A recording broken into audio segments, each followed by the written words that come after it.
as tensions continue to escalate between Iran and Israel, both sides launching a fresh wave of attacks. And we spoke to several experts to understand the implications of the wider geopolitical conflict and where the war is headed. And this is what they had to say. Listen in. As the Iranian official says, and also IAEA said, I suppose it cannot eliminate Iran's nuclear facilities and also its capacities because of its infrastructure that is really under the mountains. So I think even if the United States supports more than it from Israel, I suppose it cannot eliminate Iran's nuclear facilities and nuclear capacities. And also I have to mention that Israel and also the United of them know that Iran never wanted to achieve nuclear weapon. And this is not something that I said. Even the U.S. Intelligence Society in its latest report actually convinced it, and they said that Iran doesn't want nuclear weapons. So I think it's just some claims, and Israel just tried to convince public opinion of the world that this is our aim. But everyone knows that this is not their aim. Actually, they more than 20 years later, since 20 years before, they talked about bombing Iran. And every time they said that Iran would achieve nuclear weapon next year, next 5 years. But we've seen that during these years, Iran's never wanted to achieve that. And even the Supreme Leader said that this is not in our defense doctrine. So I think that the United States and Israel know this. And this is just some claims that they try to convince public opinion of the world. The ball is in Israel's court.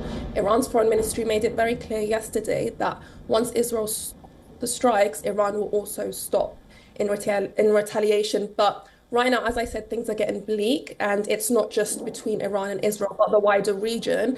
And we even have Iraqi paramilitary groups such as Kataib Hezbollah have now come out and threatened the US that they will resume attacks on US forces. So there is a risk of the US now being dragged into a war by Israel. And I would also like to mention earlier in your report that Israel has been striking missile sites, yes, but their strikes have also killed civilians. We have reports of up to 400 people killed in Iran and 600 wounded.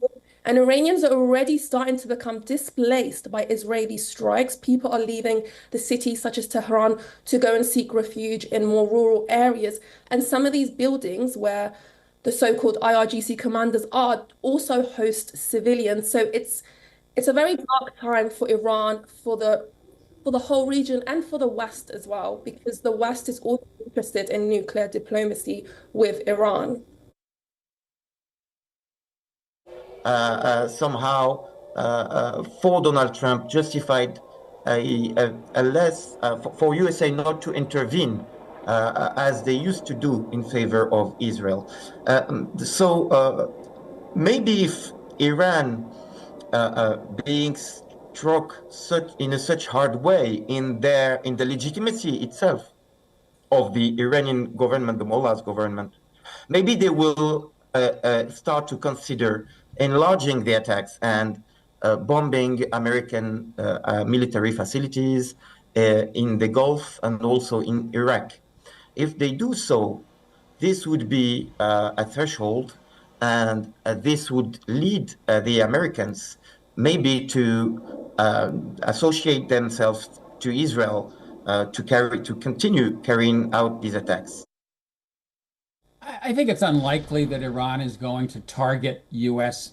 assets, whether that is U.S. forces in the region or U.S. installations such as embassies or military bases, because I think Iran knows that if they do target the United States will probably enter the war alongside Israel.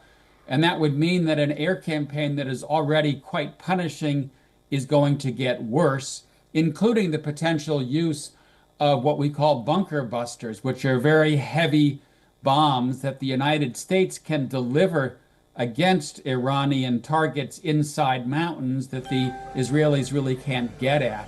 So I think we're going to probably see more of same for the foreseeable future. Iran doing what it can to strike back against Israeli population centers, but probably continuing to be cautious about going after other targets, and in particular, U.S. targets. This is absolute desperation. There's assessments coming from multiple organizations. Israeli intelligence, we'll leave them out of it. We'll just use American intelligence. You can look at other assessments from individuals like David Albright, and they were putting it at a 3 to 4 month away from weaponization and militarization. And this is the next step towards building a nuclear bomb. You know, the Islamic Republicans say they were never wanted to build a nuclear weapon all they want, but right now this just smacks of desperation.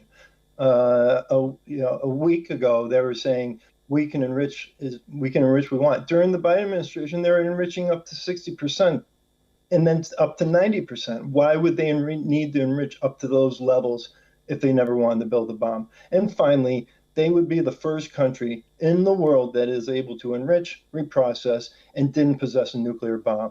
So there's a real trust factor with the Islamic Republic, and every international organization has had to deal with that. And I think that's why you see a lot of leaders around the world, the IAEA coming out against them, a lot of the Middle Eastern leaders, they've been pretty much silent, and they're kind of falling in behind and saying, you know what, this is one of these moments where I'm glad we're not sitting a month away, 2 months away, 3 months away and saying, oh boy, only if we had let the Israelis take care of this nuclear program. That's how critical it is.